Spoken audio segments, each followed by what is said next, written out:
Hello, science! All right there. Oh, we've got a seahorse in the corner because that's what Lego Storytime shows on this week. But it's okay. They live on coral reefs. It's all coming together.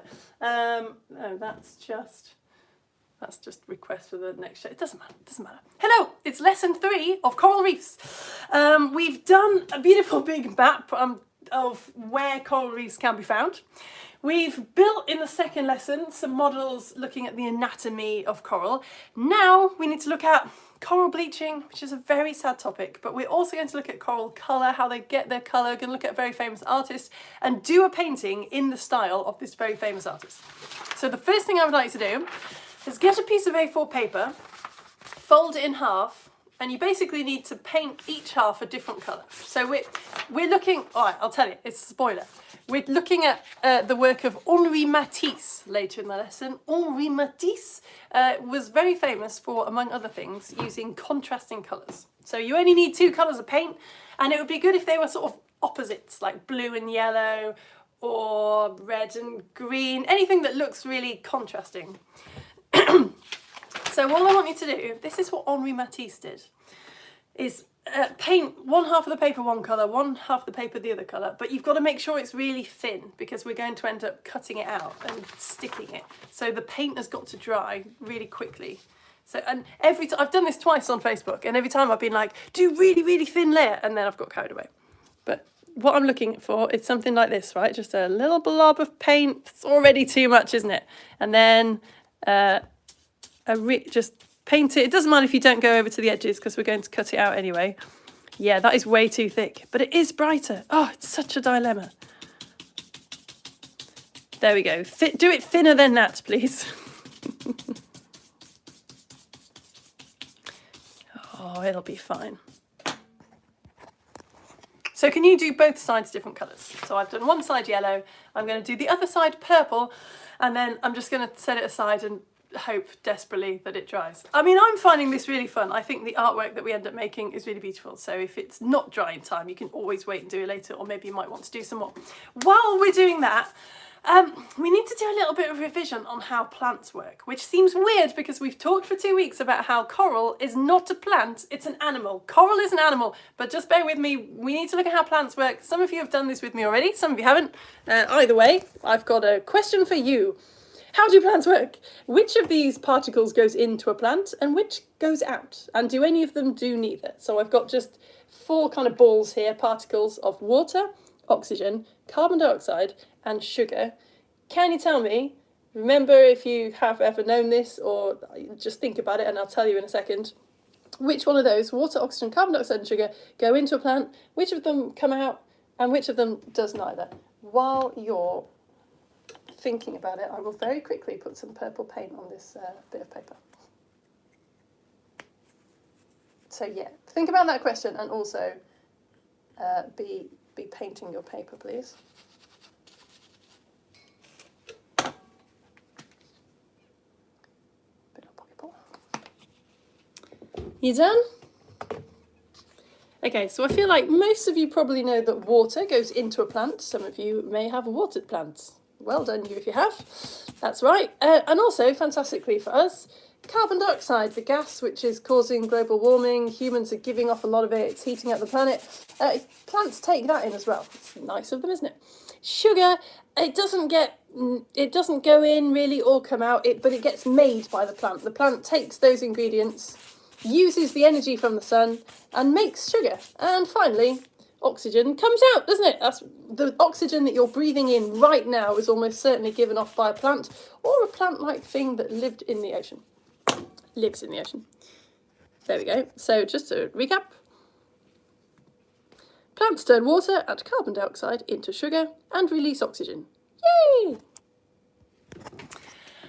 So why are we talking about plants? Well, it's because coral, or the little individual polyps that we talked about last week, they're in a symbiotic relationship with a plant-like thing. So a symbiotic relationship is where 2 living things are both getting something out of the deal. So for example, we've talked about before, like if a crocodile lets a bird clean its teeth without eating it, that's a symbiotic relationship. The bird is getting food from the crocodile's mouth and the crocodile's getting its teeth cleaned. You are right now in a symbiotic relationship with all the bacteria that live in your stomach. So your guts are there to break your food into tiny little pieces so that the nutrients can go into your body.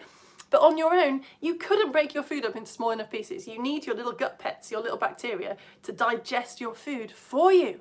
So you couldn't live without those bacteria. But also your bacteria have got a nice, safe, warm place to live, and hopefully you're giving them regular nutrients, so they're very happy as well. Symbiotic relationship. Coral is in a symbiotic relationship with a plant-like creature. It's not, I'm not calling it a plant, but because it's only one cell big, it's teeny tiny, but it's algae actually, and it's called, you ready for this pronunciation? Zooxanthellae, that's what I'm calling it. Other pronunciations are available. So this teeny tiny, just one cell big, plant-like thing called zooxanthellae uses energy from the sun to make sugars. I've used the word organism, that just means living thing, right? So mould, a tree, a giraffe, they're all organisms. If you remember this diagram from a week or two ago, this will help you to envision where they are. So each zooxanthellae is about 1/100 of a millimetre big. They are small. And where they live is in the inner layer of the coral cells. So you remember we made our models and we said that the colour was on the inner layer, and then we put some plastic on the outside to show that the outer layers are see-through. Here on our model is where they are. So the inner layer is called the gastrodermis. And you've got like maybe 1 or up to 4 of these teeny tiny little zooxanthellae in each cell. So that's why the coral has its colour. A coral is actually basically like a jellyfish. All the cells, all its layers are see-through, but because it's got zooxanthellae living in its cells, then it looks colourful, okay? Right, how much of that did you take in? So yeah, I think the coral is getting a very good deal out of the zooxanthellae. 90%, up to 90% of what the zooxanthellae makes is given to the coral. So the coral give the zooxanthellae obviously a very safe place to live because it's in their cells. So they're not getting eaten by predators. But the zooxanthellae are giving the coral sugars, which they use to survive. They literally like eat the sugars. Well, not literally, but they use the sugars to survive. We've looked at how they catch food with their tentacles, but they also get their food from the zooxanthellae. And the zooxanthellae gives them oxygen. And it also gives them stuff that the coral uses to build their skeletons. So corals have got these huge white skeletons that build up and up and up over time. They get substances from the zooxanthellae to make that calcium carbonate skeleton as well. Right, your job is to fill in this little sheet for me. My job is to go and get my computer charger. But it's good because I have to leave you to it anyway. Here we go. I've got a sentence for you, please, and I would like you to fill in the gaps. Coral have a something relationship with zooxanthellae. Zooxanthellae are something and plant-like. They use energy from something to make something. They live in the something, brackets, gastrodermal cells of the coral, where they are safe and protected and give up to 90% of what they make to the coral. The coral uses this material as food and to make calcium carbonate, which is what their something are made of. And the words you have to choose from are symbolic, the sun, food, symbiotic, the ocean, sugar, inner, outer, skeletons, sympathetic, tiny, tentacles, luminous, and the coral. Right, off I run. Oh no, Lego's already got that.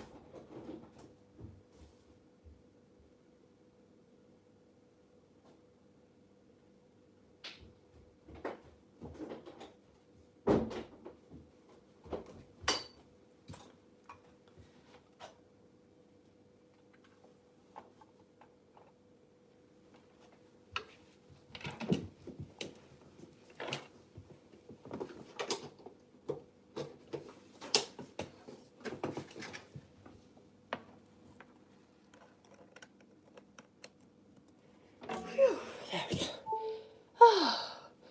And it's okay.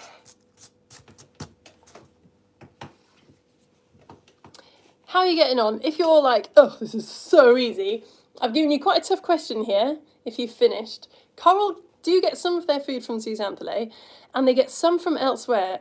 How would you test whether they rely on the zooxanthellae to survive?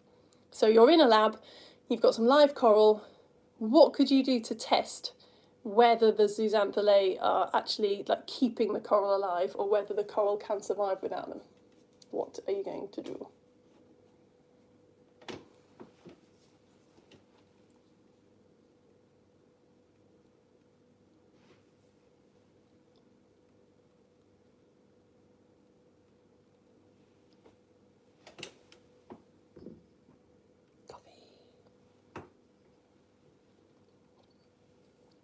I'll give you another 15 seconds to think about that tricksy question.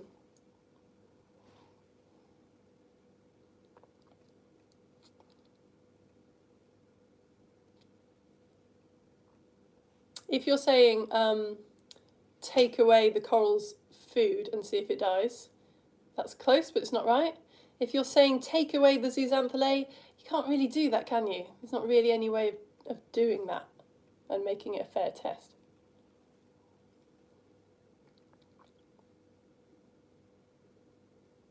Okay, let's fill in the first sheet then. Coral have a symbiotic relationship with zooxanthellae. Zooxanthellae are tiny and plant-like. They use energy from the sun, like the plants do, to make sugar. If you said food, that's not wrong, but sugar's better. They live in the gastrodermal cells, the inner cells. It's really weird how they get in there, of the coral, where they are safe and protected and give up to 90% of what they make to the coral. The coral uses this material as food and to make calcium carbonate, which is what their skeletons are made of. I'll hang on there for like a second while you scribble down the answers, or just put loads of ticks if you've got the printout from my Facebook group. Zooxanthellae, just while I'm killing a bit of time, they can technically live without coral, but not in as large groups. And they don't like it. they're much safer living inside the inner cells of the coral. Okay, come back up here with me. Yes, it's a bit dark, really. Scientists are always doing horrible things for the greater good.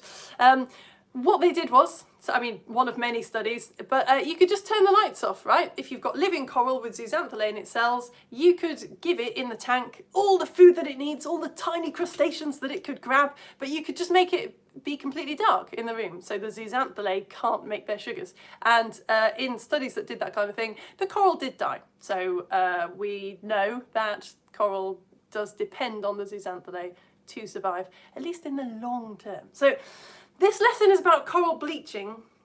While I tell you about that, can you get your piece of painted paper, which is hopefully dry-ish, can you cut it in half, so you split the colours up, and then can you cut those colours in half again? So you're splitting the page into quarters, right? Cut the colour in half, and then cut both those colours in half. So coral bleaching is when the coral gets stressed. I'm trying to show you what I'm doing without cutting my hand off. It's when coral gets stressed and they kick out their zooxanthellae.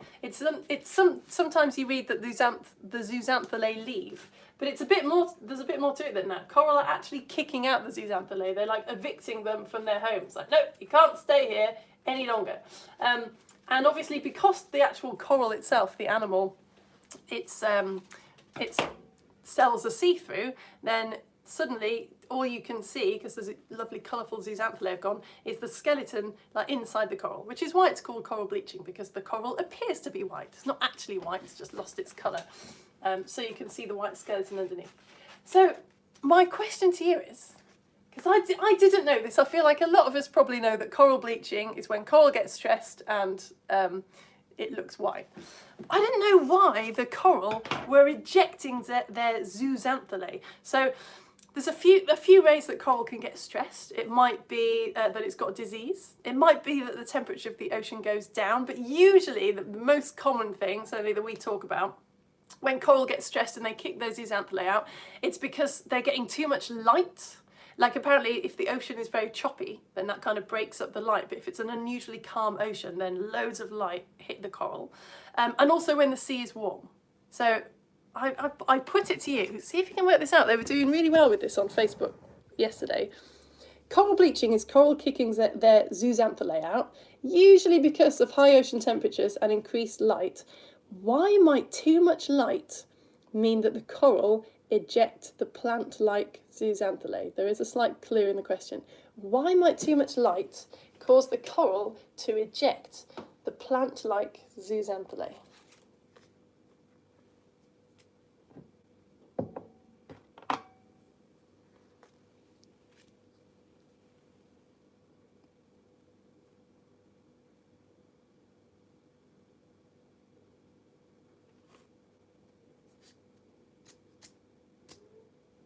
Have you got an idea in your head? Maybe say it out loud just to check that it sounds reasonable.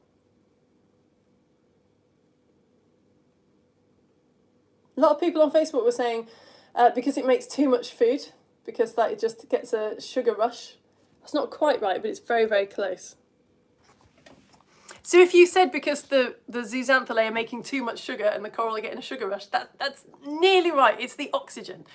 The more light, and generally speaking, the warmer a plant is, the better it can operate. So the more sugar it makes, but the more oxygen it gives off as well. And once it's got too much oxygen being given off, it actually becomes toxic. It starts reacting with other particles. In the zooxanthellae, it's not good for the zooxanthellae either, but also reacting with particles in the corals. It's really bad for the coral. So the coral's basically got something toxic in it, so it needs to get rid of it, even though it also depends on it to live. Ugh. And this is what coral bleaching is. Coral bleaching doesn't always necessarily kill the coral, doesn't necessarily lead to death, but it does weaken it severely. I mean, apart from anything else, if it's kicked out the zooxanthellae, it's actually had to get rid of some of its inner cells, right? Because the zooxanthellae are inside the cells. So it might just end up losing too much of its inner layer of cells to survive. And just like when human gets stressed, you know, you're more prone to kind of getting ill. It's the same with the coral. So it can, if say the sea cools down again after a short time, or the sea gets choppy again and it gets less light, it can get unstressed and get its zooxanthellae back, or more likely it dies. Here is a picture of some bleached coral. Here we go. This is a NOAA scientist who came to my ecosystems module using a quadrat to sample some coral. So it doesn't automatically kill coral. It can recover, but yeah, it's very vulnerable. It's lost its main energy source, as we've discussed. You can get small bleaching events, like maybe just a little patch. It's usually nothing to worry about. What we're really talking about is mass bleaching events where clouds and clouds of zooxanthellae end up being given off by kind of all the coral in an area. It happened in the 80s, most noticeably, in the Great Barrier Reef, and it's happened twice more since then, so like 3 times since the early 80s. But the way that human beings keep chugging these horrible gases like carbon dioxide and methane into the atmosphere, scientists are predicting that by 2030 there will be a mass bleaching event every single year. Which is when I thought we should start talking about Henri Matisse, just to kind of not cheer ourselves up, because it's important to think about these things, but maybe to kind of think about it in a slightly more like how can we inspire change way, rather than just a kind of way. So this is actually a children's book, a baby book that I got given for my son when he was born, which is brilliant. I'd never heard of Henri Matisse. He was a French, that's why I'm saying Henri and not Henry. He was born in 1869, for people who like facts, and he died in 1954. So Henri Matisse, he was a painter. And then he had an operation in his older days because he had cancer, and he ended up basically bedridden, couldn't move around very much, so painting was too difficult. So what he did was he got his assistants to put paint onto paper, and then he sat in bed or in his wheelchair and he cut out shapes. But a lot of the shapes that he cut out were coral, so he loved contrasting colours and he loved very bold lines. It's just a brilliant book. I think it's out of print, although you can get it on Amazon. But yeah, as you can see, this is what I was thinking we should make. This is all, obviously it's flat now, but it would have been paper that he cut out and stuck together.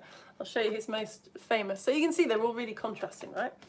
One of his most famous paintings, or paper, they're called the cutouts. One of his most famous cutouts is this one. It's got a parakeet in it and a mermaid, if you see that. So I thought, let's make an Henri Matisse style painting to think more about coral bleaching and maybe try and inspire people to stop clogging up the atmosphere with carbon dioxide, etc. So what you need to do, this bit's a bit tricky. Get one of your coloured squares, it doesn't matter which one it is, cut out the shape of some coral, but you've got to do it you've got to keep the cutout all in one piece as well. I'll show you what I ended up doing.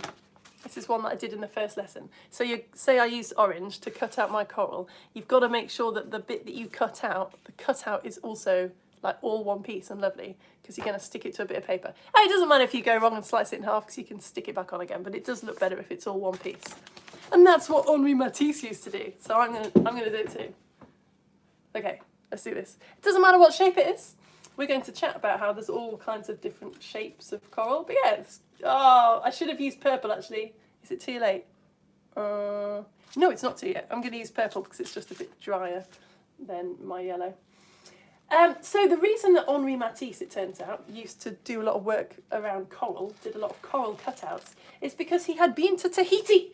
If you drew this map in our very first lesson, then it will help you to know that Tahiti is a bit further along from the Great Barrier Reef and the Solomon Islands. It's closer to South America. Tahiti's a little island, kind of basically right in the middle of the Pacific Ocean. And it's on the equator, so it's got loads of beautiful coral. And Henri Matisse saw this coral when he was younger, thought it was absolutely stunning, and when he was bedridden, decided that he would make lots of paper coral, stick it all over a white wall, to kind of recreate the experience of being around the coral. Isn't that nice? Apparently visitors said that all the little bits of paper used to kind of flap in the breeze and kind of catch the light. And it was a little bit like swimming in a coral reef. Okay, can you see what I'm doing? So I'm cutting out my coral, but I'm keeping it all in one piece. I did look up Tahiti coral, thinking that I might find some interesting information for you. And I did find some interesting information actually. Right, so I've done that. Can you see that? I've got a cutout and an actual bit of coral, and I need both those bits, so keep those. Yeah, very recently, there's absolutely loads of stuff on the internet about how very recently scientists discovered a new coral reef in Tahiti. They discovered it. It's about 30 meters across, I think it was a couple of miles long. It's now one of the biggest known strips of entirely living coral. Fantastic, so everyone was really excited. It was all over Instagram and Facebook and loads of news articles. We discovered this coral reef, yeah. And then I found another article about how the people of Tahiti, or a lot of people in Tahiti, were really angry about this because obviously, like, they'd known about it for ages. A lot of them went fishing at that reef like every day, and it raised a really interesting point in this article about this idea of sort of parachute science. So scientists from very rich countries generally that go into poorer countries, do lots of studying, and then just kind of fly out again without engaging with the local people and learning from them and communicating with them. I mean, there were some Tahitian scientists who had helped out the other scientists and thought that it was a great thing that it was being focused on. But I think the scientists who published the paper ended up saying that they maybe wouldn't use the word discovery in the future. The word discovery had been a little bit maybe of a mistake because what did they mean by that? The Western world was discovering it, but obviously people of Tahiti had discovered it ages ago. So yeah, that was interesting. Right, once you've done this, what you need to do is get your piece of coral and stick it to your opposite coloured square. Okay, so I'm going to get my piece of coral and Pritt stick it. As long as if we didn't completely use up your Pritt stick in lesson 2, then glue your little piece of coral onto your opposite coloured paper. So I thought the other thing that I might talk about, because again, you can find out a lot of information about coral reefs and bleaching online aimed at kids, but I started wondering, like, where do the coral actually get their zooxanthellae from? There we go. So that's my first square, there, my first rectangle. Like that, I'll put that there so you know what I'm doing. And then the second one you've got to do, this is a sad bit. You've got to get your cutout and stick it to just a white piece of paper. So that's going to be your bleached out coral, okay? And it's like the ocean has changed colour, but I think that's okay because the ocean has heated up, which is what made the coral bleach. So I think that works. So I'm going to glue the back of my cutout and stick that to white paper. Yeah, where do the coral get their zooxanthellae? So we talked last week about how most coral has got sperm and eggs stored inside it, and in order to make new coral, those clouds of sperm and eggs go out of the coral into the sea and kind of mix together and, you know, just like in humans, form a new living thing. But the zooxanthellae can't be in the coral from like its birth, can it? That wouldn't make sense, because why? You'd have to have zooxanthellae like in the sperm and the egg. It doesn't work, and that isn't how it works. There are just zooxanthellae floating around in the ocean, and the little tiny, I'm going to call them baby polyps. They're not, obviously, they're like, it's called larvae, isn't it? But yeah, they just pick it up. Here we go. So I've got my cutout. I'm going to stick that to my white paper now. And scientists used to think that there was only one kind of zooxanthellae. It all looks the same. But there isn't. Turns out there's loads and loads of different types of zooxanthellae, which was actually a really important finding, because some zooxanthellae is more tolerant than others to certain stresses. So it is kind of lucky if a coral reef has picked up zooxanthellae that can really tolerate a lot of stress, then it's going to do better than a less tolerant kind of zooxanthellae. There is some talk that coral can even switch out their zooxanthellae. So if a coral got bleached, then when the zooxanthellae came back, it might kind of choose different zooxanthellae, so that it was, so apparently that is possible, but it's a bit of a dangerous way to think about it, because it will sort of make humans go, oh, it's okay, then the coral will be fine. And most scientists think that it won't work like that. Right, now I've stuck my cutout to my white piece of paper, I'm going to trim off these edges so that I can't see too much white at the sides. There we go. That's quite white, actually. There. Oh, really, I'm really loving this. We don't do enough art in Theatre of Science, do we? I'll trim my other one as well. Well, maybe I'll put them on top of each other so they're roughly the same size. Here we are.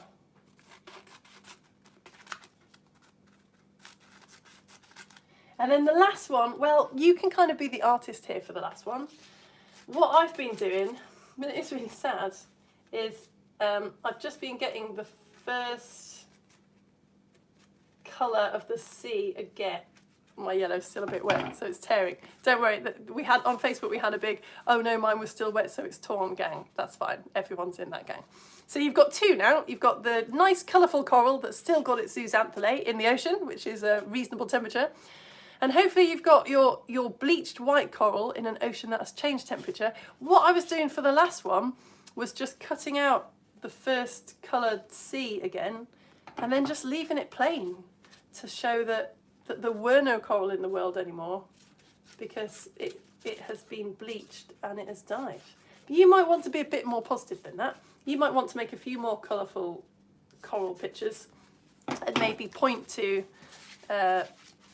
you could like point to the empty ocean and say that that was an option, and maybe you could like point to a different colourful coral and say, but maybe humans will get their act together and the ocean temperature will stay reasonable and then coral will survive. It's up to you, but I don't usually set your homework for these lessons, but what I was thinking might be nice is once you've put your picture together, maybe like I've done, stick it to some white paper, and then if you go to an art gallery, you always see the beautiful art, but then you see a description along at the side about how fantastic the artist is and how brilliant the artwork is. So if we were in a classroom and I had to set you homework for the week, what I'd say is, when you framed your coral picture, can you write underneath a description of why you're a great artist and why your picture is a good explanation or a good kind of depiction of what coral bleaching is like. I'll show you what I wrote on the... Here we go. When you've made your Matisse-inspired coral painting, write a description telling people what a great artist you are and explain what a good representation of coral bleaching your painting is. Use the words zooxanthellae, hot, stressed, white and bleaching. I'll read you the one that I did. I've put, I think Grace and Rose gave it the name, Save the Coral!